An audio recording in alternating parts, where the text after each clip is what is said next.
மகேந்திர சக்கரவர்த்தி மண்டபத்துக்குள்ள வந்தப்போ அங்க இருந்த கோலாகலத்தையும் ஆரவாரத்தையும் வார்த்தையால சொல்ல முடியாது. சக்கரவர்த்தி ஓடி போய் மாமல்லரை கட்டி பிடிச்சுக்கிட்டாரு. அங்க இருந்த எல்லாரும் சக்கரவர்த்தியை சுத்தி நின்னுக்கிட்டாங்க. பரஞ்சோதி மட்டும் கொஞ்சம் தள்ளியே நின்றிருந்தாரு. அவரோட கண்கள்ல வெட்கத்தோட அறிகுறி தெரிஞ்சிச்சு. நான் கூட ஏமாந்து போயிட்டேன்ல, சக்கரவர்த்தியை பற்றி இவ்வளோ தெரிஞ்சிருந்தோம் இவர் பகைவர்கள் கிட்ட சிறைப்பட்டார்னு நம்பிட்டேன்லன்னு எண்ணி வெக்கப்பட்டார் போல. சக்கரவர்த்தி எல்லாரையும் பார்த்து சொன்னாரு, என்ன எல்லாரும் ரொம்ப சந்தோஷமா இருக்கீங்க, உங்களை பார்த்தா யுத்தத்தில் ஜெயிச்ச மாதிரி தெரியுதே, ஆனால் நம்ம தளபதி மட்டும் கொஞ்சம் கவலையாக தெரிகிறாரேன்னு சொன்னப்போ எல்லாரும் பரஞ்சோதியை பார்த்தாங்க. அப்போ அவரோட வெட்கம் இன்னும் அதிகமாச்சு. முதன் மந்திரி சாரங்கத்தேவர், பல்லவேந்திரா, நீங்கள் வர்றதுக்கு ஒரு செகண்ட் முன்னாடி தான் நம்ம சைன்யத்தோட கோட்டைக்கு வெளியில் போய் புலிகேசியோட போர் நடத்துகிறதா முடிவு பண்ணியிருந்தோம். நீங்கள் வந்தனால அதுக்கு இடமில்லாமல் போச்சேன்னு நம்ம தளபதி கவலையாக இருக்கலாம்னு சொன்னார். என்ன, நம்மளோட சைன்யத்தை கோட்டைக்கு வெளியில் கொண்டு போகிறதா முடிவு பண்ணீங்களா? இந்த யோசனையை யார் கொடுத்தது? எப்படி என்னோட கட்டளையை மீறலான்னு முடிவு பண்ணீங்க?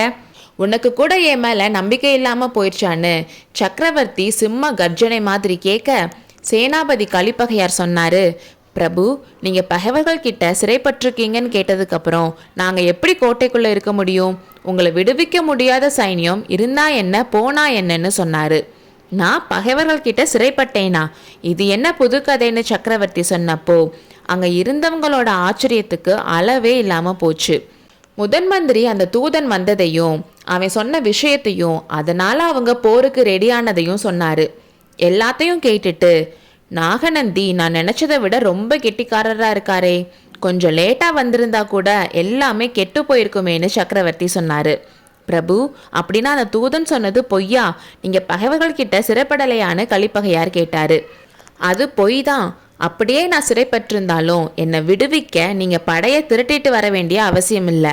என்னை விடுவிச்சுக்க எனக்கு தெரியும். முன்ன பின்ன தெரியாத தூதனோட வார்த்தையை அவ்வளோ நம்பினீங்களா? நாகநந்தி நம்ம எதிரியோட ஒற்றன்னு மாமல்லனோ இல்லை பரஞ்சோதியோ கூட உங்களுக்கு சொல்லலையான்னு கேட்டாரு. பிரபு, நீங்கள் சிறைப்பட்டிருக்கீங்கன்னு கேட்டதும் என்னோட அறிவு கொஞ்சம் குழம்பிருச்சு. குமார சக்கரவர்த்தியும் ரொம்ப கவலையாயிட்டார்னு பரஞ்சோதி சொன்னார். அவன் ஒற்றனா? அப்படின்னா சிங்களச்சனை அவன்கிட்ட எப்படி வந்துச்சுன்னு முதலமைச்சர் கேட்டாரு. நான் தான் அவன்கிட்ட கொடுத்தேன். இந்த சாமர்த்தியமான ஒற்றனை கையும் களவுமா பிடிக்கிறதுக்காக தான் நான் வடக்கில் இருந்து தெற்க போயிருந்தேன்னு சொன்னார். பிரபு, எதிரியோட ஒற்றன் கிட்ட சிங்களச்சனையை ஏன் கொடுத்தீங்க? கொடுத்தப்போ அவன் ஒற்றன்னு தெரியாதான்னு கேட்டாங்க. 9 மாதத்துக்கு முன்னாடியே தெரியும். பரஞ்சோதி காஞ்சிக்கு வந்த அன்னைக்கே எனக்கு சந்தேகம் வந்துச்சு. வாதாபி ஒற்றர்கள் பல்லவ ராஜ்யம் முழுக்க பௌத்த சங்கங்கள் மூலமாக வேலை செஞ்சுட்டு வரதா தெரிஞ்சிச்சு. அவங்க எல்லாரையும் பிடிக்கிறதுக்காக நாகநந்தியை இவ்வளோ நாள் வெளியே விட்டுருந்தேன். கோட்டை முற்றுகை ஆரம்பிக்கிறதுக்குள்ள நாகநந்தியை எப்படியாச்சும் பிடிச்சிடணும்னு முடிவு பண்ணி தெக்க போனேன். கடைசியாக மண்டபப்பட்டு கிராமத்தில் கண்டுபிடிச்சேன்னு சொன்னார். என்ன, மண்டபப்பட்டுலையான்னு கேட்ட மாமல்லருக்கு தூக்குவாரி போட்டுச்சு. ஆமாம் மாமல்லா, அங்கே நம்ம ஆயனரையும் சிவகாமியும் கூட பார்த்தேன். அவங்கள நீ வெள்ளத்தில் இருந்து காப்பாற்றினதை பற்றி சொன்னாங்க. ஆயனர் அங்கே மலைக்கோவில் அமைக்கிறதுக்கு ஏற்பாடு செஞ்சுட்டு வந்திருக்கேன். நாகநந்தி தேடிட்டு போனதில் இந்த ஒரு நல்லதும் நடந்துச்சுன்னு சொன்னார். ஆயனரும் சிவகாமியும் எதிரிகளோட ஒற்றர்கள்னு நாகநந்தி சொன்ன விஷம் கலந்த வார்த்தைகள்னால புண்பட்டிருந்த மாமல்லரோட மனசு இதை கேட்டு குஷியாயிருச்சு. பிரபு, ஒற்றனை சிறைப்படுத்தியாச்சான்னு கலிப்பகையார் கேட்டாரு. அவருக்கு போர்க்களத்தில் யுத்தம் செய்யத்தான் தெரியுமே தவிர இந்த மாதிரி ஒற்றர் தந்திரமெல்லாம் தலைவலியை கொடுத்துச்சு. ஆமாம் சேனாதிபதி, வாதாபியோட சிறந்த ஒற்றனை சிறைப்படுத்தியாச்சு. பாதி யுத்தத்தை நம்ம ஜெயிச்ச மாதிரி தானே சக்கரவர்த்தி சொன்னார். அப்போ மாமல்லர் துள்ளி குதிச்சு சக்கரவர்த்தி கிட்ட போய், பல்லவேந்திரா, பாதி யுத்தத்தை நீங்கள் ஜெயிச்சிட்டீங்க, மீதி பாதியை ஜெயிக்க எனக்கு அனுமதி கொடுங்க. நம்ம வீர பல்லவ சைன்யத்தை கூட்டிட்டு போய் வாதாபி அரக்கர் சைன்யத்தை அடியோட அழைச்சிட்டு வர அனுமதி கொடுங்க. என்னோட நண்பர் பரஞ்சோதியையும் என் கூட அனுப்பி வைங்கன்னு சொன்னார். குழந்தாய், உன்னோட வீரத்தை நான் மெச்சுறேன். ஆனால் கொஞ்சம் நான் சொல்கிறத கேளுன்னு சொல்லிட்டு எல்லாரையும் பார்த்து, மந்திரிகளே, அமைச்சர்களே, கோட்டை தலைவர்களே, இந்த யுத்தத்திற்கு முக்கியமான காரணத்தை சொல்கிறேன் கேளுங்க. அதுக்கப்புறம் உங்களோட விருப்பம் என்னன்னு சொல்லுங்கன்னு சொன்னார். நான் சின்ன பிள்ளையா இருந்தப்போ யுத்தம் பற்றி நினைக்காம இருந்தேன். என் அப்பா சிம்ம விஷ்ணுவோட புகழ் தென்னாடு முழுக்க பரவி இருந்துச்சு. நான் பிறக்கிறதுக்கு முன்னாடியே என் அப்பா கீழ சோழ நாட்டை பல்லவ ராஜ்யத்தோட சேர்த்துக்கிட்டாரு. உறையூர் சோழர்களை அடக்கி கப்பம் கட்ட வச்சாரு. பாண்டியர்களையும் தோக்கடிச்சாரு. மேற்க கங்கரும் வடமேற்க கதம்பரும் அப்பா கிட்ட மரியாதையோட நண்பர்களா இருந்தாங்க. வடக்குல வேங்கி நாட்டு அரசன் எனக்கு தாய்மாமன். அதனால யுத்தம் வர்றதுக்கு வாய்ப்பே இல்லாம சித்திரம், சிற்பம், கவிதை, சங்கீதம், நடனம்னு நான் காலத்தை போக்கிட்டு இருந்தேன். எந்தெந்த நாட்டுல எந்தெந்த கலை சிறப்பா இருக்கோ அந்த கலையில சிறப்பா இருக்கிறவங்களை வர வச்சு பல்லவ நாட்டுலையும் அந்த கலையை வளர்க்க முயற்சி பண்ணேன்.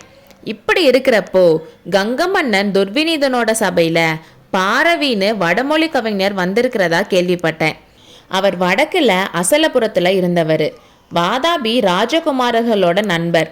புலிகேசியும் அவனோட தம்பிகளும் அவங்க சித்தப்பாக்கு பயந்து காட்டுல ஒளிஞ்சிட்டு இருந்தப்போ பாரவியும் அவங்க கூட கொஞ்ச காலத்துக்கு இருந்தாரு. அப்புறம் அவர் கங்க நாட்டு சபைக்கு வந்தாரு. துர்விநீதனோட மகளை புலிகேசியோட தம்பி விஷ்ணுவர்த்தனுக்கு கல்யாணம் பண்ணி வச்சு அது மூலமா புலிகேசிக்கு பலத்தை அதிகப்படுத்துறதுக்காக அவர் வந்தாரு. துர்விநீதன் என் அப்பாவுக்கு ரொம்ப கடமைப்பட்டவன்னு உங்களுக்கு தெரியும். அதனால கங்கப்பாடியில நடக்கிற விஷயங்கள் எல்லாம் அப்பப்போ காஞ்சிக்கு தெரியும். பாரவி அங்க வந்திருக்காருன்னு தெரிஞ்சதும் அவரை இங்க கூட்டிட்டு வரணும்னு ஆசைப்பட்டேன். அதனால என் அப்பாவும் துர்விநீதனுக்கு செய்தி அனுப்பினாரு. பாரவியும் இங்க வந்தாரு. வந்தவர் காஞ்சியோட அழகை பார்த்து மயங்கிட்டாரு. இங்க இருக்க கோயில்களும் பூந்தோட்டங்களும் பாரவிய ரொம்பவே கவர்ந்துருச்சு. புலிகேசி ராஜாவானதுக்கு அப்புறம் அவனும் அவன் தம்பி விஷ்ணுவர்த்தனும் பாரவிய மறுபடியும் திரும்பி வர சொல்லி ஓலை மேல ஓலை அனுப்பிட்டே இருந்தாங்க. ஆனா பாரவி அதுக்கெல்லாம் அசையவே இல்லை. காஞ்சியை விட்டு போக அவருக்கு மனசே இல்லை. புலிகேசி அனுப்பின ஓலைக்கெல்லாம் பாரவி அவரால் வர முடியாதுன்னு மறு ஓலை அனுப்புனாரு. அதில் காஞ்சியை பற்றியும் வர்ணிச்சு அனுப்புவார். அந்த ஓலையில் இப்படியும் எழுதி அனுப்புனாரு. இதை நான் அப்போ படிக்கிறப்போ அவ்வளோ சந்தோஷமாக இருந்துச்சு. ஆனால் அப்போ பாரவி கவி மூட்டிய தீ தான் இப்போ இந்த பெரிய யுத்தமாக வந்திருக்கு. புலிகேசி பாரவிக்கு எழுதின ஒரு ஓலையில், ஒரு நாள் நான் காஞ்சிக்கு வருவேன், அப்போ உன்னோட வர்ணனையெல்லாம் உண்மைதானான்னு பார்ப்பேன்னு எழுதியிருந்தான். அதுவும் எனக்கு பெருமையாக இருந்துச்சு. அப்போ வாதாபி சக்கரவர்த்தி காஞ்சிக்கு வரப்போ பயங்கரமாக வரவேற்கணும்னு நினச்சிருந்தேன். ஆனால் நான் நினச்ச மாதிரி இல்லாமல் இப்போ கோட்டை கதவுகளை சாத்தி வாதாபி சக்கரவர்த்தியை வெளியே நிப்பாட்டி வைக்க வேண்டியதாக போச்சுன்னு சொன்னார்.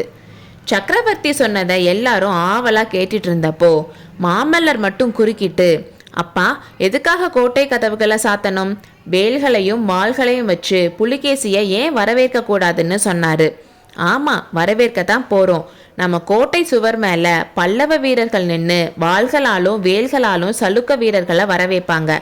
வரவேற்று நம்ம அகலியில் இருக்க முதலைகளுக்கு விருந்தளிப்பாங்க. நான் சொல்ல ஆரம்பிச்சதை முழுசாக சொல்லிடுறேன்.